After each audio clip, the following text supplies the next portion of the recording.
Olá, bem-vindos ao Saúde Só por Hoje, o programa que se preocupa com o seu bem-estar físico, mental e emocional para que você pense na sua saúde um dia de cada vez.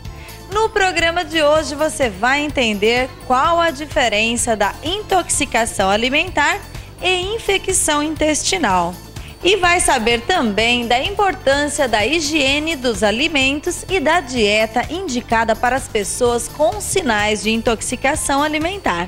E mais, nanotecnologia, uma tecnologia que já faz parte da vida das pessoas, mesmo sem elas saberem. O Instituto de Química da Unesp produz esta tecnologia em nossa cidade e explica do que se trata.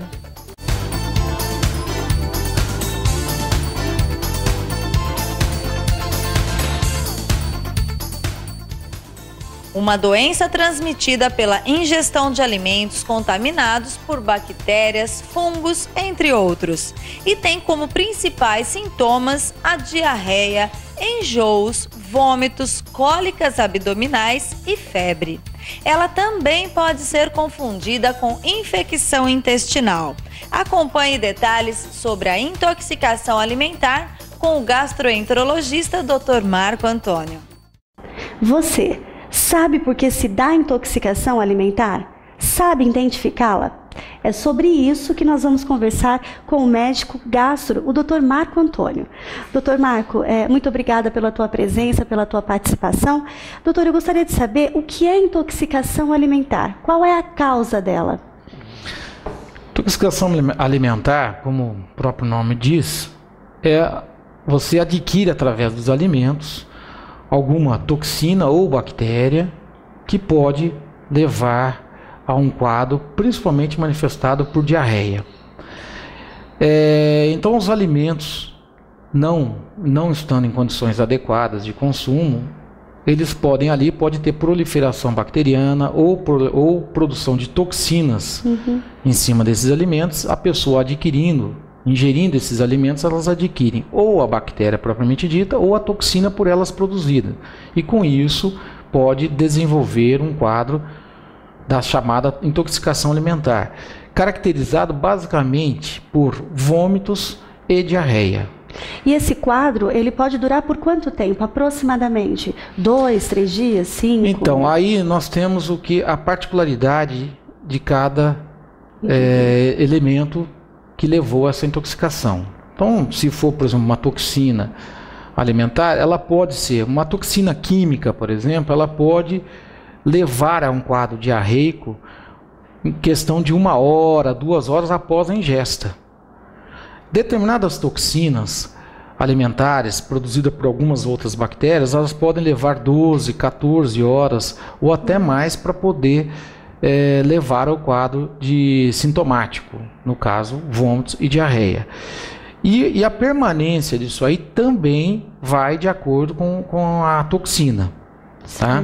Então tem determinadas toxinas que vão permanecer ativas durante, ou digo ativas assim, permanecer trazendo estragos, vamos falar assim, às vezes por 2, 3 dias realmente. Certo. Agora, doutor, com relação ao calor, a gente pode dizer que o calor também pode propiciar a intoxicação alimentar? Não sei. Se você olhar bem, o calor, ele age negativamente sobre os alimentos. Se você colocar, por exemplo, uma maionese, por exemplo, que ela foi muito bem preparada, tudo certinho, mas se você deixá-la fora de um ambiente da refrigeração, dependendo do calor, da temperatura externa, aquele alimento vai se deteriorar muito rápido. Então ali vai ter proliferação bacteriana, pode ter a formação de toxina alimentar ali. E com isso você vai desenvolver intoxicação alimentar.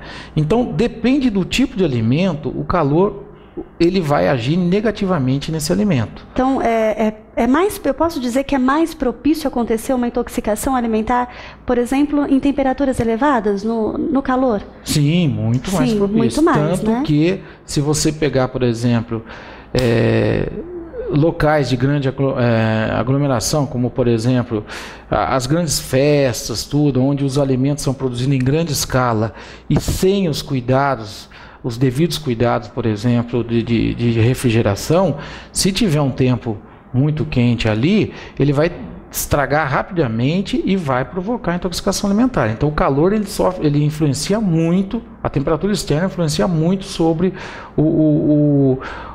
a composição do alimento. Certo. Agora, doutor, com relação aos sinais, o senhor comentou que a diarreia e o vômito são sinais decorrentes da intoxicação alimentar.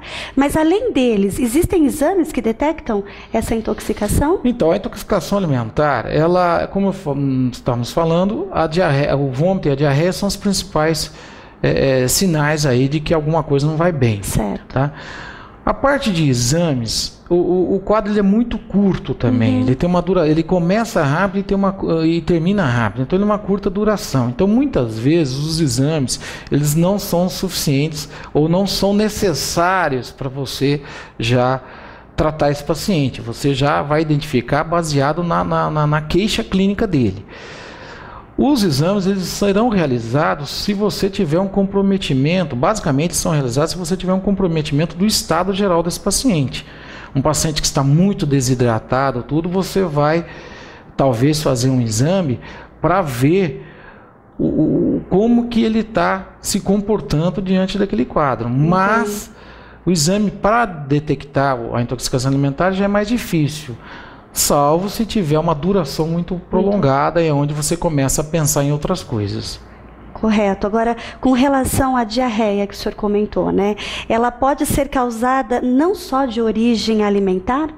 Tem algum outro? Uma diarreia muito comum, um quadro chamado, vamos dizer assim, um quadro infeccioso muito comum, são as viroses intestinais. Tá? Então esse quadro... Então tem diferença, né? Geralmente as pessoas confundem. É sempre intoxicação alimentar. Sim, eles acabam confundindo. Sim. Existem as viroses intestinais, que são adquiridas principalmente também na época do verão, também numa época de grande de aglomeração popular. Então, por exemplo, também temos no inverno. Mas eu digo, as viroses intestinais é muito comum, por exemplo, você pegar um local, por exemplo, onde uma pessoa está com virose intestinal ali e o ambiente fechado, de pouca circulação. Então aquela pessoa ela acaba, outras pessoas acabam sendo contaminadas. Então é muito comum numa seção de uma empresa, às vezes uma pessoa tem a virose e vários outros acabam subsequentemente. Mas existe algum meio da gente evitar com que isso aconteça, né? Já que, porque é virose, o senhor disse. É virose. Né? Como que a gente consegue evitar que isso pegue de uma pessoa para outra? A virose, vamos só colocar, por exemplo, no âmbito familiar, por exemplo. No caso, só para fazer uma pequena diferenciação. Isso. No caso da intoxicação alimentar, normalmente as pessoas que têm o quadro de intoxicação, elas compartilharam do mesmo tipo de alimento. Certo. Então é comum, por exemplo, em membros da família que fizeram a mesma refeição, por exemplo, elas terem a intoxicação alimentar, no caso a diarreia e os vômitos, mais ou menos tudo no mesmo horário. Certo. Então uma começou agora, a outra começou 2 horas depois, dali 4 horas depois vem a outra, então é mais ou menos no mesmo horário, na mesmo período ali. No caso da virose, você vai ver que uma pessoa pega, no outro dia, ou 2 dias depois é outro membro da família, dali 2, 3 dias é outro membro da família, então leva às vezes uma semana para todos os membros acabarem pegando, tá? Então isso mostra que se você tiver os cuidados, por exemplo, dentro da sua casa, se tiver alguém com quadro virótico, se você tiver os cuidados com a higiene no manuseio dos alimentos, um ar arejado, um ambiente arejado, para troca de ar, tudo isso aí diminui um pouco a incidência das viroses. Certo, asseio, né? Doutor, com relação à dieta, tanto para quem tiver esse quadro, né, de intoxicação alimentar, quanto também com relação à diarreia que o senhor comentou, que é a questão viral. Isso. A alimentação, primeiro é importante dizer assim, antigamente, hoje não é tanto desse jeito, dessa forma, mas antigamente usava-se muito antibiótico para diarreias e tal. Hoje em dia já não é assim. Então 95% praticamente das diarreias, vamos dizer assim, elas são autolimitadas. Então não precisa de antibiótico, nada. O que nós precisamos ficar preocupados no caso da diarreia é a hidratação, tá? E essa hidratação tem que ser tem que tomar muito cuidado, principalmente nos extremos de idade, tanto a criança como o idoso, tá? Então a hidratação é muito importante. No caso também da alimentação, normalmente evita-se coisas gordurosas, coisas condimentadas, as frituras. Certo. A alimentação leve, ela é um pouco melhor porque ela é mais aceitável. Se a pessoa já está com a diarreia, com um quadro gastrointestinal, ela já não está aceitando muito a alimentação. Então a alimentação leve é importante. Agora, não pode ficar sem comer. Tá. Porque a alimentação, através dos carboidratos, acabam também fazendo parte do tratamento da diarreia. A senhora vai ficar sem comer nada? Não, tem que comer. Só que tem que evitar determinados alimentos. O leite e os derivados do leite, exato, eles são produtos que podem aumentar um pouquinho a diarreia.